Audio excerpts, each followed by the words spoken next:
Nagbigay ng reaksyon ang husband ni megastar Sharon Cuneta na si Kiko Pangilinan.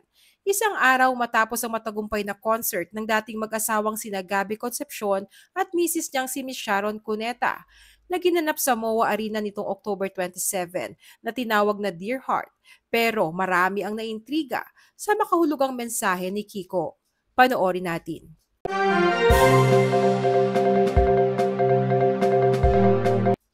Hindi may kakaila na malakas pa rin talaga ang chemistry ng dating mag-asawang sina Sharon Cuneta at Gabby Concepcion base sa resulta ng kanilang Dear Heart concert na ginanap nitong October 27 sa Mall of Asia Arena. Napuno ng hiyawan ng MOA dahil sa hatid na kilig at good vibes ng ex-couple na sina Sharon at Gabby. Tampok sa naturang Dear Heart concert ang naging pagliligawan ni Sharon at Gabby noon, ang kanilang pagpapakasal, ang pagkakaroon ng anak na si Casey at ang kanilang paghihiwalay. Nakasama rin nila sa pagpe-perform ang anak nilang si Casey at nag-share silang tatlo sa iisang stage na talaga namang nakaantig sa puso ng audience, lalong-lalo na sa mga naka-witness ng naging pag-iibigan nila noon at ang mapait nilang hiwalayan na hanggang ngayon ay labis na dinadamdam ni Casey, lalo na ang struggle ng isang anak na biktima ng broken family. Nabanggit din ni Casey during the concert, "My gosh, ang sarap niyong makita together sa isang stage."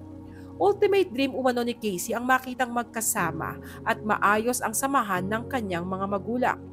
"I'm so happy, anak," sagot naman ni Gabby kay Casey. Mula noong press ko ng Dear Heart concert ay tuloy-tuloy sa pagpapakilig sina Sharon at Gabby sa kanilang mga fans.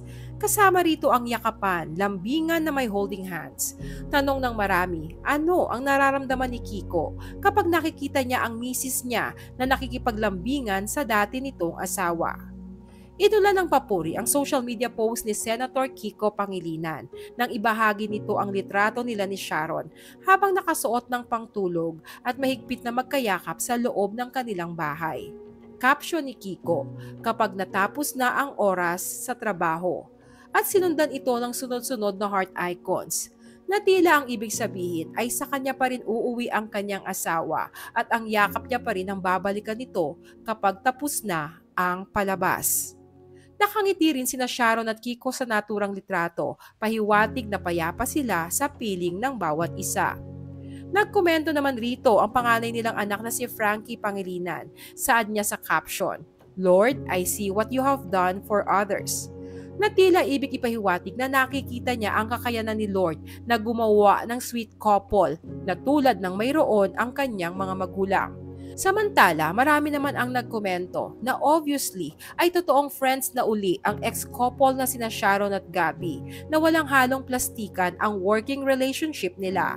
Dahil in real life ay happy sina Shawi at Gabby sa kanilang bagong pamilya. Ang anak nilang si Casey Concepcion ay sobrang happy rin na ang ending ng kanyang parents ay ang pagiging good friends.